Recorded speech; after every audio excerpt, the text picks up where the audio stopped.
নমস্কাৰ ফ্ৰেণ্ড, মই দিব্য। আজি আপোনালোকৰ ওচৰত মোৰ কিছু মনোভাৱ প্ৰকাশ কৰিব গৈ আছোঁ, যেন সকলোৱে ছাপোৰ্ট কৰা। তুমি যদি মোৰ হলা হৈ, যদি মই তোমাৰ হলো হৈ, সাগৰৰ দাঁতিত তোমাক লৈ সপোন ৰচিলো হৈ, নিশাৰ আন্ধাৰত জোনাকীৰ দেশত ভিক্ষা মাগিলো হৈ, হৃদয়ৰ পথাৰত মৰম সানিলো হৈ, যুগৰ শেষত আকৌ তোমাৰ বাবে অপেক্ষা কৰিলো হৈ, সেউজীয়া বননিত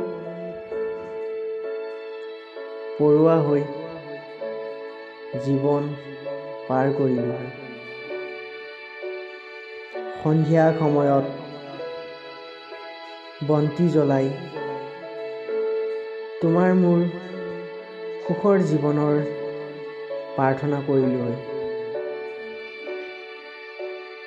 ৰাতিপুৱা শুই উঠি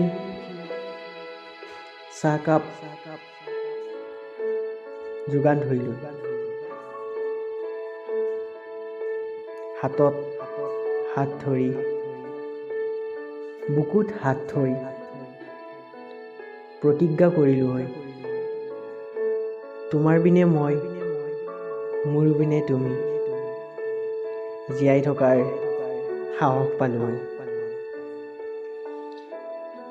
তুমি মই মিলি মৰমৰ ঘৰ সাজি নতুন আলহীৰ স্বাগতম কৰিলো। অৱশেষত জীৱনৰ শেষত দুয়ো একেলগে মৰিলো হৈ।